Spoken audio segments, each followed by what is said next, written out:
नमस्कार साथियों, दिव्यम क्लासेस सीकर में पुनः आपका स्वागत है। बहुभुज की अपनी क्लास चल रही थी, तो आज की क्लास में हम समबहुभुज क्या होता है, इस पर किस प्रकार के क्वेश्चन पूछे जाते हैं, उस पर विस्तृत चर्चा करेंगे। इससे पूर्व की क्लास में हमने बहुभुज के वर्गीकरण को देखा था। भुजाओं के आधार पर दो, समबहुभुज, विषमबहुभुज और कोणों के आधार पर दो, उत्तल और अवतल बहुभुज। इनकी भी हमने एक ही डेफिनेशन के अलावा इसको तीन तीन प्रकार की कुल डेफिनेशन के रूप में इसको बहुत गहनता से अपन ने समझा है। तो आज अपन देखते हैं सम बहुभुज। एक ऐसा बहुभुज जिसकी सभी भुजाएं एक समान हो और उसके सभी अंतः कोण की बात करेगा। ये समान कोणिक है ना, जब भी समान कोणिक इसकी बात है तो ये अंतः कोण है, ये समान कोणिक। समान कोणिक हो या सारे अंतः कोण बराबर हो तो उसे हम सम बहुभुज कहेंगे। जैसे वर्ग, तो वर्ग क्या है? एक सम बहुभुज है लेकिन आयत नहीं है, क्योंकि आयत के अंदर क्या है, चारों कोण तो बराबर है लेकिन उसकी भुजाएं आमने सामने की बराबर होती है, चारों भुजाएं बराबर नहीं होती है, इसलिए आयत एक सम बहुभुज नहीं है। अब देखिए इस पर जो क्वेश्चन है वो किस प्रकार के पुटअप होते हैं। ये हमने एक षष्ठ भुज यहाँ पर बना रखा है। तो देखो पहला क्या है, एन भुजाओं के सम बहुभुज में प्रत्येक बाह्य कोण जो होता है उसका 360 बटा एन डिग्री का होता है। देखो एन का मतलब हो गया, जैसे आप एक आयत की बात कर लो, या सॉरी इसके अंदर अपन वर्ग की बात करेंगे इसके अंदर, क्योंकि सम बहुभुज है तो सम बहुभुज में हम केवल वर्ग को लेकर चलेंगे। फाइन, तो ये वर्ग ले लिया। एन भुजाओं का मतलब है यहाँ पर एन का मान अपने पास 4 है। प्रत्येक बाह्य कोण 360 बट्टा एन, एन का मतलब है भुजाओं की संख्या। यहाँ एन जो है भुजाओं की संख्या है जो कि 4 दी गई है, भुजाओं की संख्या। हमने ये देखा था जैसे उत्तल बहुभुज हो या फिर अवतल बहुभुज हो, कन्वेक्स या कनकेव पॉलीगॉन कोई सा भी हो, उसके सभी बहिष्कोणों का जो योग होता है वह 360 डिग्री होता है। तो अगर हम इस वर्ग की बात करें तो इसके अंदर 4 बहिष्कोण बन रहे हैं, 4 भुजाओं का है और 4 बहिष्कोण बन रहे हैं। तो यहां पर आपसे पूछा जाता है भुजाओं की संख्या देकर कि उसके अंदर उसका कोण का मान कितना होगा। तो देखिए सभी बहिष्कोणों का योग 360 डिग्री होता है, उसके अंदर भुजाओं की संख्या का भाग लगा देंगे तो उसके प्रत्येक बहिष्कोण का मान मिल जाएगा। तो इसमें 4 का भाग लगाएंगे, 9 यानी कि 90 डिग्री, यानी कि 90 डिग्री को अपन एक समकोण भी कह सकते हैं। तो वर्ग के अंदर अपन जानते हैं कि जब इसकी एक भुजा को आगे बढ़ाते तो ये समकोण, यहाँ पर समकोण, यहाँ पर समकोण, और इधर से इसको बढ़ाते हैं तो ये भी समकोण प्राप्त होता है। तो प्रत्येक कोण कितने डिग्री का हो गया? एक समकोण के बराबर हो गया है, 90 डिग्री के बराबर हो गया है। तो बहिष्कोण यानी कि 360 में अगर हम भुजाओं की संख्या का भाग लगा देंगे तो प्रत्येक बहिष्कोण का मान अपने को प्राप्त हो जाता है। अब आगे देखिए, एन भुजाओं के समबहुभुज में अंतः कोणों का योग n-2 गुना 180 डिग्री होता है। इसको अपन उत्तल और अवतल दोनों में डिफाइन कर चुके हैं, देख भी चुके हैं कि भुजाओं की संख्या में से 2 घटा दो और 180 से गुणा करो। जैसे यहाँ पर मैंने ले रखा है, देखो क्या होता है इसमें, जैसे अपन 1 2 3 4 5 6 गिनती लिखते हैं एक से आगे बढ़ते हुए, तो अगली गिनती कैसे प्राप्त होती है? एक में अंदर उससे एक को जोड़ दो तो 2, फिर एक को जोड़ दो 3, फिर एक को जोड़ दो तो 4, आगे की गिनती प्राप्त होती है। तो सबसे छोटा जो बहुभुज होता है वो त्रिभुज होता है और उसके सभी अंतः कोणों का योग 180 डिग्री होता है। अब इसके आगे अपन 4 भुजाओं वाले पे बढ़ेंगे तो उसके अंदर आप वापस 180 जोड़ दीजिए तो चारों अंतः कोणों का योग 360। जब अपन पंचभुज पर चलेंगे, एक भुजा बढ़ गई, अगला पंचभुज हो गया तो उसमें भी आप 180 ऐड कर दीजिए, तो हमें अगले बहुभुज के अंतः कोण का योग प्राप्त हो जाता है। इसी तरीके से अगर षष्ठभुज लेंगे तो इसके अंदर दोबारा आप 180 ऐड कर दीजिए तो ये 720 डिग्री, यानी कि ये जो षष्ठभुज अपने पास दिया गया है, यदि इसके अंतः कोणों का मान आप ज्ञात करना चाहे तो क्या होगा, n-2 गुना 180, और मैं इसको 180 के रूप में जोड़ते हुए बता रहा हूं आपको। तो 6 में से देखो 2 कम करो, षष्ठभुज है 6 भुजाएं हो गई है, 6 में से 2 कम करेंगे 4, तो 4 को आप 180 से गुणा करो, 180 18 चौक 72, तो ये 720 डिग्री आ गया आपका, देख लीजिएगा। इसी तरीके से जैसे ये 180 डिग्री है, 180 में 180 जोड़ दीजिए तो ये 360 डिग्री का आ जाएगा, फिर ये पंचभुज है तो 540 डिग्री का आ जाएगा, फिर षष्ठभुज आएगा तो ये 720 डिग्री का आ जाएगा। यानी कि 180 डिग्री का अंतर होता है जो भी अपन चतुर्भुज जो बहुभुज पढ़ते हैं। अगला त्रिभुज के आगे चतुर्भुज, फिर पंचभुज, षष्ठभुज, सप्तभुज, अष्टभुज, इनमें प्रत्येक में अंतः कोणों का जो अंतर होता है वह 180 डिग्री का होता है।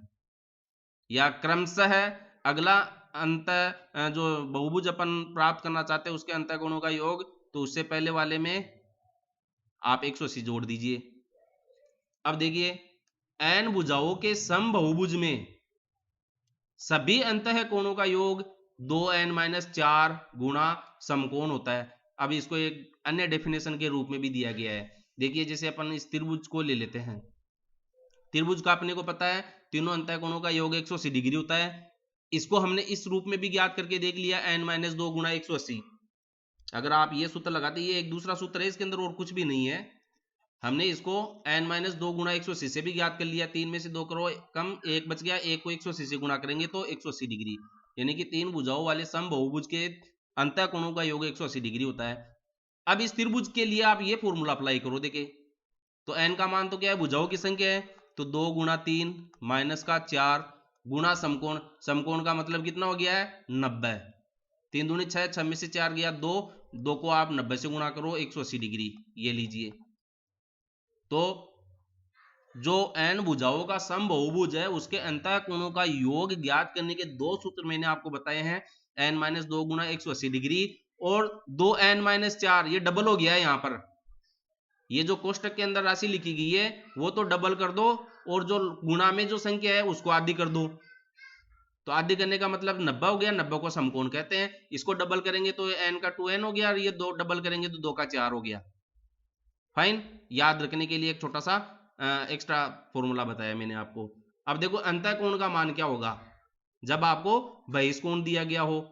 तो जैसे आपको बहिष्कोण का मान अपन ने यहां पर दे दिया कि ये आपको मान के चले कि 70 डिग्री दे दिया गया है, तो अंतः कोण कितना होगा। हम जानते हैं कि कोई भी एक रेखा होती है, अगर उसको कोई अन्य रेखा प्रतिच्छेद करती है तो वहां पर दो कोण बन जाते हैं, ये कोण 1 और ये 2। तो एक ही रेखा पर जो कोण बनता है वो टोटल 180 डिग्री का होता है। तो कोण 1 प्लस कोण 2 कितने डिग्री का हो गया, 180 डिग्री का। तो यही चीज तो यहां नजर आ रही है अपने को, ये एक रेखा है, इसको ये रेखा प्रतिच्छेदित कर रही है, तो इस रेखा पर 180 डिग्री का कोण है। तो ये 1 नंबर का कोण और ये 2 नंबर का कोण, 2 नंबर का कोण 70 डिग्री दिया गया आपको, तो 70 डिग्री बराबर 180 डिग्री। तो कोण 1 का मान अपने को मिल जाता है, इसमें से 70 आप माइनस कर दीजिए तो 110 डिग्री, तो ये 110 डिग्री इस कोण का मान हो गया है। तो इस चीज को तो आपको ज्यादा गौर करने की आवश्यकता नहीं है, ये तो आपके लिए वैसे भी बहुत आसान होगी। अब देखिए प्रत्येक अंतः कोण का मान क्या होगा। हम जानते हैं कि प्रत्येक अंतः कोण का जो मान है वो n-2 गुणा 180 डिग्री होता है, या दूसरे रूप में 2n-4 गुणा 90 होता है। तो इन दोनों ही सूत्र में यदि आप भुजाओं की संख्या का भाग लगा देंगे तो आपको प्रत्येक अंतः कोण का मान प्राप्त हो जाएगा। देख लीजिएगा आप, तो n-2 गुणा 180 ये तो क्या है, प्रत्येक जो अंतः कोणों का सभी अंतः कोणों का योग हो गया है।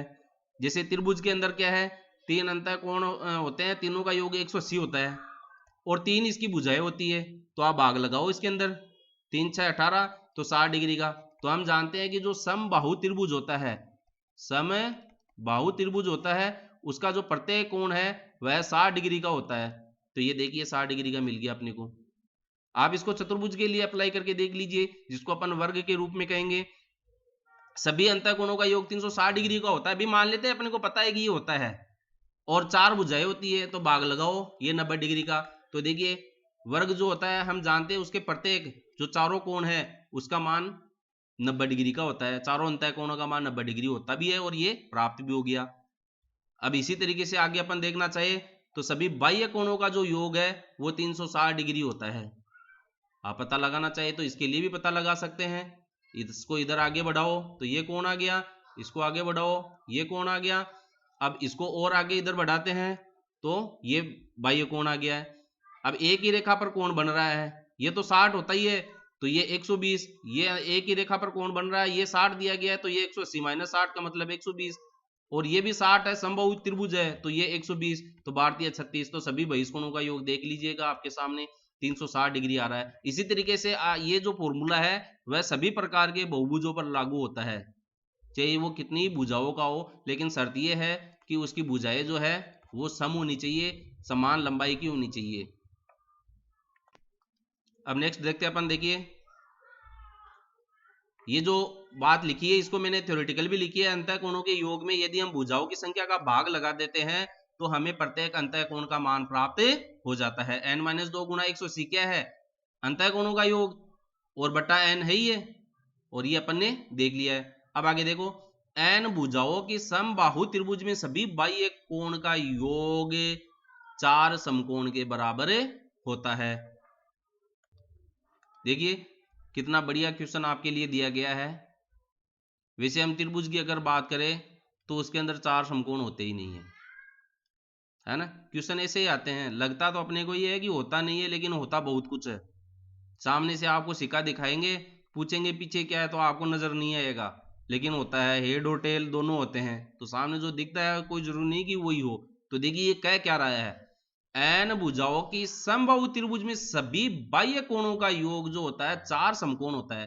देखो बाह्य कोण की बात कर रहा है, और बाह्य कोण हमने देखा है कि कोई सा भी बहुभुज हो, ये तो जैसे त्रिभुज का नाम ले लिया इंडिविजुअल इसने, जैसे त्रिभुज भी हो तो भी क्या है 360 डिग्री होता है। अब 360 डिग्री के 4 टुकड़े करो आप, तो 9 चौक 36, तो बताओ 90 गुणा 4, तो ये 4 समकोण आया कि नहीं यहां पर, है ना। इस क्वेश्चन को आप बहुत अच्छी तरीके से ध्यान में रखना, अपने दिमाग के अंदर घुमा सकता है आपको एग्जाम के अंदर। तो समबाहु त्रिभुज के जो सभी बाह्य कोणों का जो योग हो वो 4 समकोण के बराबर होता है। अब आगे देखिए, जो प्रत्येक बाह्य कोण है वो 360 बटा n डिग्री के बराबर होता है। हम जानते हैं कि किसी भी समबाहुभुज के अंदर उसके कितनी भी भुजाओं का हो, बाह्य कोणों का योग, बहिष कोणों का योग 360 डिग्री होता है। उसके अंदर भुजाओं की संख्या का भाग लगा दीजिए आप, तो अपने को एक बहिष कोण का मान प्राप्त हो जाएगा। और एक का प्राप्त होने का मतलब है समबाहुभुज है, इसका मतलब उसके प्रत्येक बहिष्कोण अपने को प्राप्त बराबर मान के प्राप्त होंगे।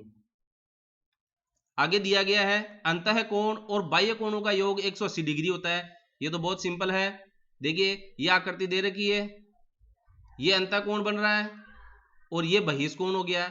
एक ही रेखा पर कोण जो बनता है 180 डिग्री का होता है, लेकिन ये रेखा दो भागों में डिवाइड कर देती है। अब भले ही दो भागों में डिवाइड करो, कह तो देते हैं ये अंतः कोण है और ये बाह्य कोण है, लेकिन हो बाह्य कोण, लेकिन योग तो इनका 180 के बराबर ही है। बातें वो की वही है, केवल घुमा फिरा के लिखी गई है। तो ये क्या हो गया, अंतः कोण प्लस बाह्य कोण का मान 180 डिग्री हो गया है। आगे देखो, त्रिभुज के सभी अंतः कोणों का योग 2 समकोण के बराबर होता है। देखिए त्रिभुज के जो तीनों कोण है वो 360 डिग्री के बराबर होता है, सॉरी 180 डिग्री के बराबर होता है। ये चतुर्भुज के अंदर आ गया।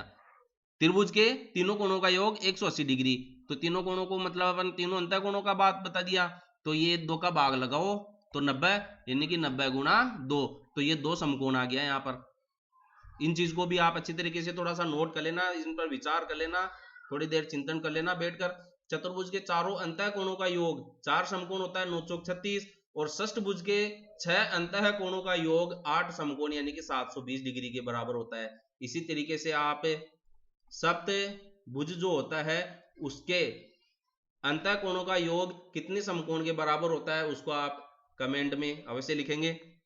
अब देखिए जो महत्वपूर्ण क्वेश्चन है, विकर्णों की संख्या, n भुजाओं की बहुभुज में विकर्णों की संख्या आप कैसे ज्ञात करेंगे। तो इसके लिए देखो सूत्र लिख रखा है n इंटू n माइनस 1 बटा 2, और इसमें से फिर अपन n माइनस कर देते हैं, n गुणा n माइनस 2 बटा 2 माइनस का n, और एक दूसरा सूत्र और लिख रखा है n गुणा n माइनस 3 बटे 2।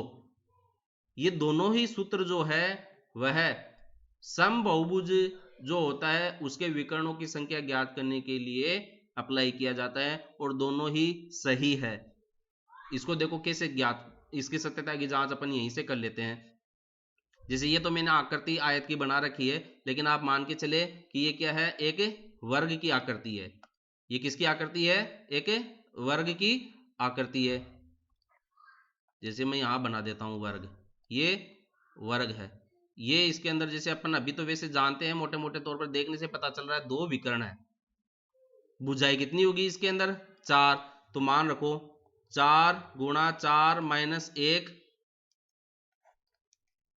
4 गुणा 4 माइनस 1 बटा 2 माइनस का 4, इस फॉर्मूले को लागू किया सबसे पहले।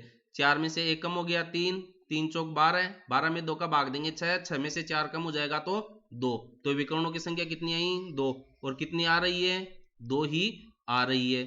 अब आगे देखिए, अब इस सूत्र को मैं लागू करता हूं। भुजाओं की संख्या 4, 4 में से 3 कम कर दो और 2 का भाग लगा दो। 4 में से 3 कम करेंगे तो 1, तो 1 गुना 4 का मतलब 4, 4 में 2 का भाग लगाएंगे तो 2। तो बताइए विकर्णों की संख्या कितनी है 2। तो जो सूत्र आपको अच्छा लगे वो सूत्र आप याद रख लीजिए। समबहुभुज में विकर्णों की संख्या ज्ञात करने के 2 सूत्र मैंने आपके सामने रखे हैं।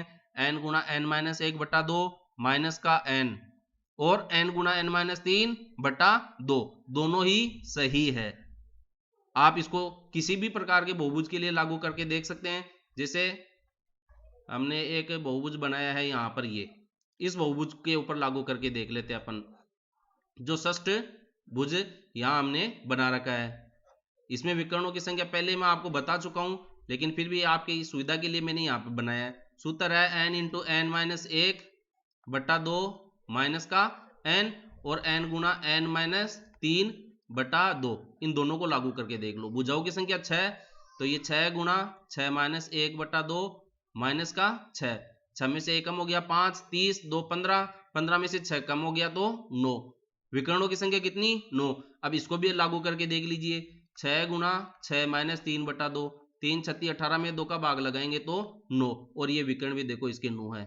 ये 2 तो नीले 2, और ये लाल 2 और 2 4, 2 डॉटेड वाले 6, ठीक है, और 2 ये खड़े 8, और एक ये ब्लैक वाला 9। इसके अलावा आपको कोई भी विकर्ण यहाँ पर नजर नहीं आएगा। विकर्ण का मतलब है कि हम शीर्ष को शीर्ष से मिलाते हैं। अभी जैसे ये शीर्ष ले लिया तो यहां से तो शीर्ष से मिला ही नहीं सकेंगे, क्योंकि ये तो भुजा की काउंटिंग में आ जाएगा। इसके अलावा आप किसी भी शीर्ष से मिला दो, जो मैंने विकर्ण बना रखे हैं उससे ज्यादा विकर्ण आपको इस शीर्ष से मिलते हुए नजर नहीं आएंगे। फाइन। तो समबहुभुज में विकर्णों की संख्या ज्ञात करने के 2 सूत्र है, n into n minus 1/2 minus n, और n इंटू n माइनस 3/2। जो आपको अच्छा लगे वो आप याद रख लीजिएगा, और मैंने आपको हल भी करके बता दिया। अब इसमें देखो, चतुर्भुज में 2 विकर्ण होते हैं, पंचभुज में 5 विकर्ण होते हैं, षष्ठभुज के 9 विकर्ण होते हैं। इसके लिए मैंने सूत्र में इसके हल भी करके बता दिए। तो ये आपके बहुभुज की क्लास थी, जो मैंने 3 वीडियो में आपके लिए पूरी कंप्लीट कर दी है। अब इस पर जो आधारित क्वेश्चंस है वह मैं आपको टेलीग्राम पर उपलब्ध करवा दूंगा। टेलीग्राम पर आपको मेरा लिंक मिलेगा, दिव्यम क्लासेज सीकर, आप फॉलो कर सकते हैं, उस पर देख सकते हैं। इस पर आधारित जो भी क्वेश्चन होंगे, इससे बाहर आपको कुछ भी नहीं मिलेगा। वीडियो अच्छा लगे लाइक करें, अपने दोस्तों में शेयर करें, सब्सक्राइब करें। धन्यवाद।